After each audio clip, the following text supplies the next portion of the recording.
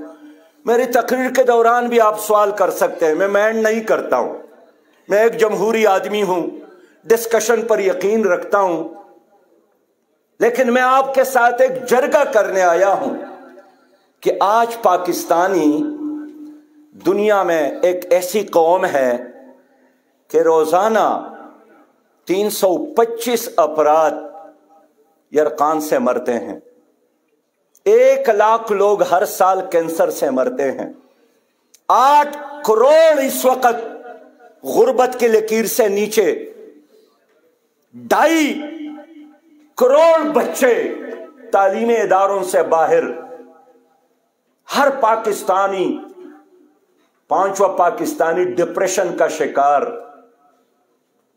میں صرف یہ پوچھنے آیا ہوں کہ کون ذمہ دار ہے؟ کیا امریکہ پر الزام لگائیں؟ کیا انڈیا پر الزام لگائیں؟ کیا برطانیہ سے گلہ کر لیں؟ یا ہم خود ذمہ دار ہیں؟ اللہ تو نہیں چاہتا ہے کہ اس کے اپنے بندے دشمن کا غلام ہو، لیکن یہ غلامی کا توق ہم نے خود اپنے گلے میں ڈالا ہے۔ میرے بہت ہی محترم بھائیوں، میں شعیب شاہین کی بات سے اتفاق کرتا ہوں کہ ادارے جب تک مستحکم نہ ہو کوئی ملک مستحکم نہیں ہو سکتا، لیکن کیا ہمارے ادارے مضبوط ہیں؟ سب سے پہلے ہم لیں گے مقننہ جو قانون سازی کرتا ہے، قومی اسمبلی، سینٹ، صوبائی اسمبلی، وہاں میرٹ کی بنیاد پر لوگ آتے ہیں یا دولت کی بنیاد پر لوگ آتے ہیں؟ میرے بہت ہی محترم بھائیوں، میں اختصار سے بات کروں گا کہ تمہاری ساری سیاست اور سیاستدان، یہی جاگیردار، نواب وڈیرے، یہ ایسٹ انڈیا کمپنی کا ایک تسلسل ہے، اور جس کو آپ اسٹیبلشمنٹ کہتے ہیں یہ بھی رائل انڈین آرمی کا تسلسل ہے۔ ایک دن کے لیے اس پاکستان کو نظریے کے مطابق چلنے کی اجازت نہیں دی گئی ہے۔ پہلے دن سے جنرل گریسی آپ کا آرمی چیف مقرر کیا گیا، جوگندر ناتھ کو اب کا وزیر تعلیم مقرر کیا، منڈیل کو وزیر قانون مقرر کیا گیا۔ 1956 تک ہمارا جو بھی وزیر حلف لیتا تھا تاج برطانیہ کے وفاداری کا حلف لیتا تھا، اور بعد میں ایوب خان کے ساتھ جب امریکہ کا نکاح ہوا تو یہ غلام اس کے حوالے کیے گئے۔ وہ دن اور آج کا دن کہ ہم اس کے ڈکٹیشن پر چلتے ہیں، کون حکمران ہوگا، کون 25 سال بعد حکمران ہوگا، کون 35 سال بعد حکمران ہوگا۔ میں آپ کے ساتھ شیئر کروں گا کہ خود امریکہ کے اندر ایک فاؤنڈیشن ہے جس کا کام اسلامی ممالک کے لیے قیادت تیار کرنا ہے۔ اس وقت بھی آپ کے بڑے بڑے خاندانوں کے جو بچے اور شہزادے ہیں اس فاؤنڈیشن کے مہمان ہیں، آئندہ 35 سالوں کے لیے آپ کے لیے وہ قیادت تیار کر رہے ہیں۔ انہوں نے اداروں کو تباہ کیا۔ آپ کا مقننہ ہے، ایک دن میں 35 قوانین FATF کے دباؤ پر انہوں نے تو منظور کروائے، ایک قانون پر چند منٹ بھی انہوں نے ڈسکشن نہیں کی۔ جنہوں نے ٹپا لگایا اس نے پڑھا بھی نہیں تھا، لیکن چونکہ ورلڈ بینک اور IMF کا آرڈر تھا، پیپلز پارٹی، مسلم لیگ اور PTI نے مل کر ان پر ٹپا لگایا، اس لیے کہ ان کے آقاؤں کا حکم تھا۔ میرے بہت ہی محترم بھائیوں، انہوں نے ہمارے عدلیہ کو تباہ کیا۔ آپ کے علم میں ہے چرچل نے پوچھا تھا جب جرمن نے حملہ کیا کہ کیا ہمارے ملک میں عدالتوں میں انصاف ہے، اور جب کہا گیا کہ ہاں انصاف ہے، انہوں نے کہا کوئی ہمیں شکست نہیں دے سکتا۔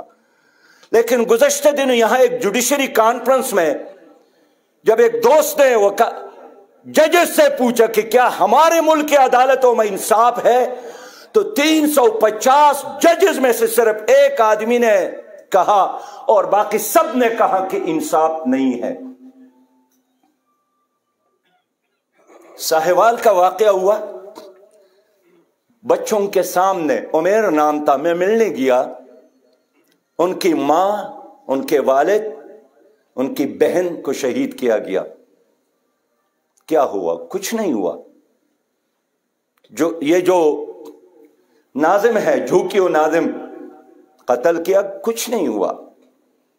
جتوئی نے ایک آدمی کو قتل کیا، عدالت نے سزا سنائی، سرمایہ دار کا بیٹا تھا قاتل، تو بنگلہ لے کر اس پر ہاسپٹل کا بورڈ لگایا، وہاں ٹیبل ٹینس بھی کھیلتا تھا، مزے کرتا تھا، کچھ نہیں ہوا، اور بالآخر اس کو باہر جانے دیا گیا۔ میں مانتا ہوں کہ آپ کے ججز کے مراعات دنیا کے 10 ممالک میں سے ہے جو سب سے زیادہ مراعات لیتے ہیں، لیکن آپ کی عدالتوں کی کارکردگی دنیا کے 180 ممالک میں آپ جانتے ہیں کہ 128 نمبر پر ہے۔ میں یقین کے ساتھ کہہ سکتا ہوں کہ آدمی سانپ اور بچھو اور بجلی کی کرنٹ سے اتنا نہیں ڈرتا ہے جتنا آپ کی عدالتوں کے دروازے میں داخل ہونے سے انسان ڈرتا ہے۔ لوگ پناہ مانگتے ہیں ان عدالتوں سے جہاں ہر چیز موجود ہے انصاف کے علاوہ، جہاں ججز چہروں کو دیکھتے ہیں، سٹیٹس کو دیکھتے ہیں، منصب کو دیکھتے ہیں، فائل کو دیکھنے کی بجائے ہمارا دین ہے۔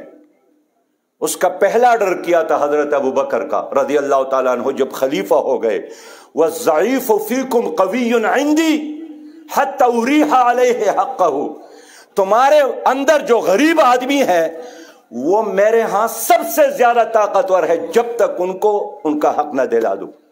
وَالْقَوِيُّ فِيكُمْ ضَعِيفٌ عِنْدِي، اور تمہارے اندر معاشرے میں جو قوی آدمی ہے وہ میرے دربار میں کچھ بھی نہیں ہے جب تک میں ان سے حق نہ لوں۔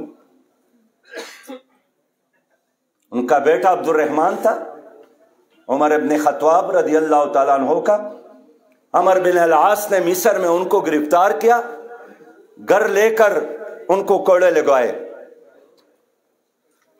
حضرت عمر ابن خطاب کو پتہ چلا اور خط لکھا کہ عمر، آپ نے میرے بیٹے کو شراب کے جرم میں پکڑ کر دربار میں لے جا کر کوڑے لگائے ہیں، ان کو میرے پاس بھیجو، اور آپ نے ظلم کیا ہے کہ عام آدمی کو آپ چوکوں اور چوراہوں میں کوڑے لگاتے ہیں، اور میرے بیٹے کو VIP بنا کر آپ نے چار دیواری کے اندر کوڑے لگائے ہیں، اور عبد الرحمن کو مدینہ لا کر چوک میں کڑا کر کے دوبارہ کوڑے لگوائے گئے۔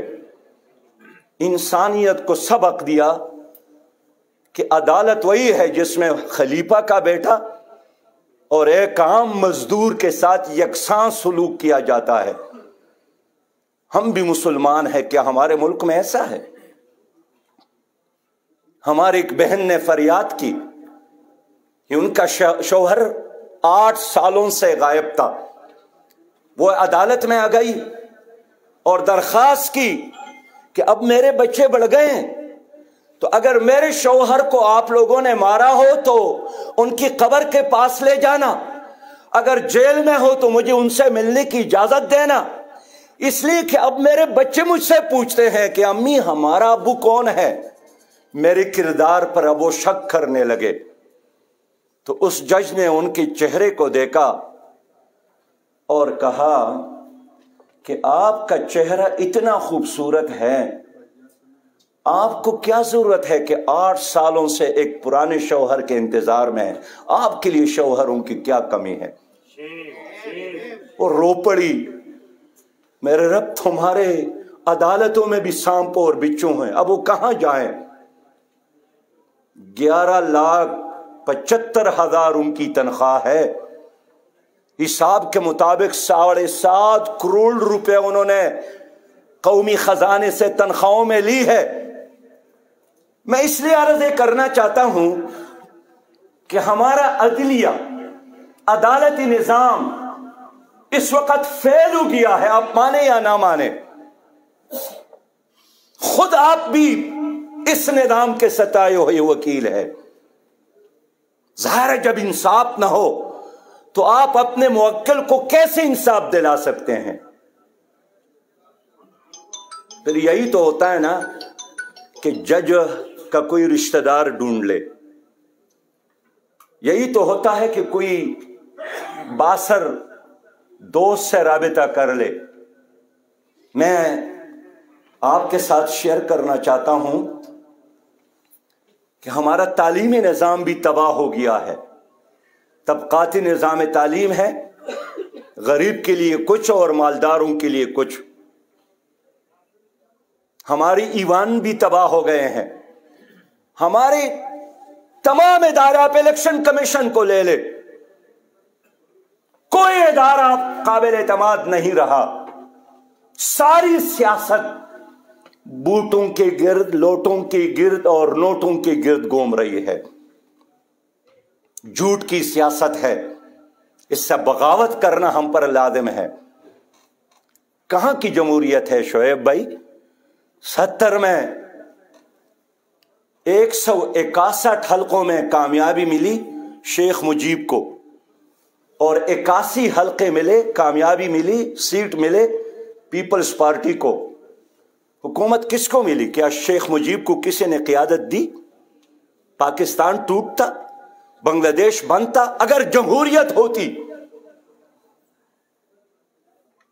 روٹی کپڑوں اور مکان کا نعرہ، سب سے پہلے پاکستان کا نعرہ، پاکستان کو ایشین ٹائیگر بنانے کا نعرہ، حقیقی تبدیلی کا نعرہ سراب ہے، 100% جھوٹ نکلا۔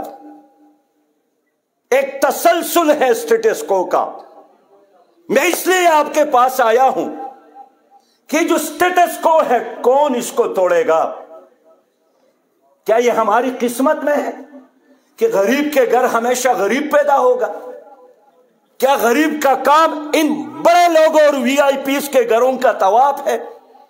کیا آپ کا کام یہی ہے کہ آپ ووٹ دیں اور آپ ان کے غلام بنے اور وہ آئی میپ کے غلام بنے؟ میں یہی چاہتا ہوں کہ ہم مل کر کہیں کہ اسٹیٹس کو نہیں مانتے ہیں، اسٹیٹس کو مسٹ گو، اب اس کو ختم ہونا چاہیے۔ میرے بہت ہی محترم بھائیوں، اس وقت ایک عالمی نظام ہے جس کے آپ سب غلام ہیں۔ اس عالمی نظام کی قیادت اس وقت تک تو امریکہ کے ہاتھ میں ہے۔ یہ ورلڈ بینک اور آئی ایم ایف اور ایشین بینک کے ذریعے انہوں نے دنیا بھر کی معیشت کو کنٹرول کیا ہے۔ جیب آپ کا ہے اور 100 کا نوٹ بھی آپ کا ہے، لیکن کیا اس کی قدر، اس کی ویلیو کا فیصلہ آپ یا آپ کی اسمبلی، آپ کا کیبنٹ کرتا ہے یا ورلڈ بینک اور آئی ایم ایف کرتا ہے؟ عمران خان صاحب یہی فرماتے تھے کہ مجھے بھی ٹی وی اسکرین سے پتہ چلتا ہے کہ روپے کی قدر میں آج کمی ہوئی ہے۔ انہوں نے ساری دنیا پر سودی نظام مسلط کیا ہے، پاکستان میں بھی سودی نظام ہے۔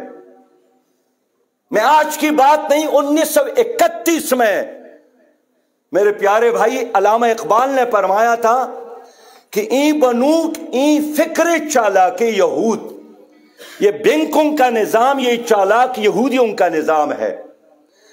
تانور حق در سینہ آدم ربود، اور بینکوں کا یہ نظام اس لیے ہے کہ انسان کی دل سے نور ختم ہو جائے، چہرے سے تقوی ختم ہو جائے۔ اقبال کا پیغام ہے کہ تا تہ و بالا نہ گردد اے نظام، اے میرے بھائی جب آپ اس نظام کو تباہ اور برباد نہ کرے دانش و تہذیب و دین سودائے خام. تو دین کی بات کرنا، تہذیب کی بات کرنا اور دانش کی بات کرنا یہ ویسے بکواس ہے، یہ سودائے خام ہے. لیکن وہی سودی نظام ان لوگوں نے تمہارے اوپر مسلط کیا ہے. WHO کے ذریعے آپ کا ہیلتھ کنٹرول کیا گیا ہے. GTZ اور DFID کے ذریعے آپ کا نصاب تعلیم انہوں نے قبضے میں لیا ہے. بچے آپ کے اسکول، آپ کا استاد، آپ کا نصاب GTZ کا اور DFID کا، یہ سارا میڈیا ان کا ہے. 99% میڈیا یہودیوں کا ہے. یہ انسٹاگرام، یہ یو فون، یہ جو گوگل ہے وغیرہ وغیرہ، یہ ٹویٹر کا، آپ اس پر لکھیں اپنے فیس بک پر برہان الدین وانی ہیرو ہے کشمیر کا، آپ کا فیس بک بند ہوگا. یہ کیسے آزاد میڈیا ہے؟ آپ اس پر لکھیں حماس جو فلسطینیوں کا نمائندہ تنظیم اور یہودیوں کے خلاف جہاد کر رہا ہے، اسی وقت آپ کا فیس بک بند ہوگا. طالبان تو لوگ لکھتے تھے تھے پھر ڈیش الف پھر ڈیش لام اور بے اور الف اور نون تاکہ اس پر ابھی پابندی نہ لگے. تو آپ ایک بین الاقوامی قید میں ہے. یوسف علیہ السلام نے قید میں جا کر فرمایا تھا کہ یا صاحب السجن ارباب متفرقون خیر، اے میرے قید کے ساتھیوں کیا بہت سارے خدا بہتر ہے ام اللہ الواحد القہار.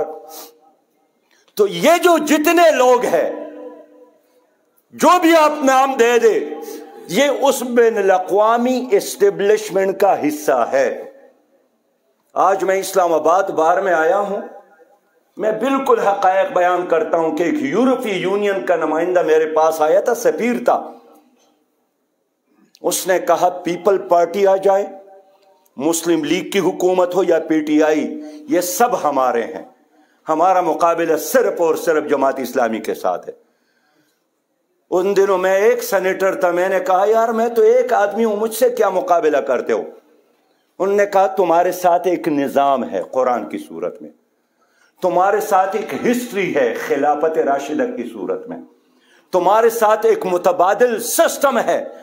یہ جتنی بھی پارٹیاں ہے یہ ہماری سودی نظام کے خلاف نہیں ہے، یہ ہمارا تو کردہ مخلوط نظام تعلیم کے خلاف نہیں ہے، یہ ہمارے کلچر کو چیلنج نہیں کرتے. آپ انقلاب اور تبدیلی کی بات کرتے ہیں، اس لیے میری اور آپ کی لڑائی ہے.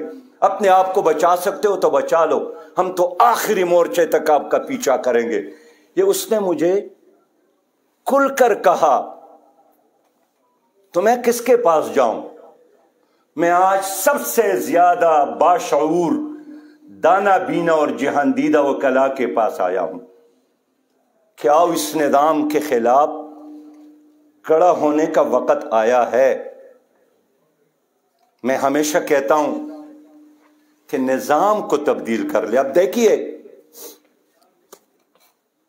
مسلم لیگ کے بعد PTI کی حکومت آئی، PTI کے بعد اب PDM کی حکومت آئی. نظام بدلا یا نظام کا چوکیدار بدلا؟ بتائیں نا، آپ سچ تو بولیں نا. وہی پرانا نظام ہے، چوکیدار بدلا. سودی نظام کا چوکیدار، طبقاتی نظام تعلیم کا چوکیدار، VIP سسٹم کا چوکیدار. کبھی بھی ان کے درمیان، PDM اور PTI کے درمیان اختلاف نہیں ہے. آپ یا ہماری بہن یا ہماری بہنیں بیٹھی ہیں، انہی کی طرح ایک بہن ہمارے جیل میں ہے، امریکہ کے جیل میں. کیا زرداری صاحب نے اس پر جا کر احتجاج کیا تھا؟ کیا عمران خان نے احتجاج کیا تھا کہ میری بہن کیوں آپ کے جیل میں پڑی ہے؟ اور جب یہاں ریمنڈ ڈیوس گرفتار ہو گئے اور اس کو رہا کرنے کا فیصلہ کیا، اس وقت بھی میں نے تجویز دی کہ ریمنڈ ڈیوس کو مفت میں نہ چھوڑے، اس کے بدلے ڈاکٹر آپیا کی رہائی کا مطالبہ کرے. نہیں کر سکے. یہاں بھی نندن گرفتار تھے PTI کے دور میں، اس وقت بھی میں نے تجویز دی کہ اس کو مفت میں نہ چھوڑے، مودی اور امریکہ کے دباؤ میں نہ آئے.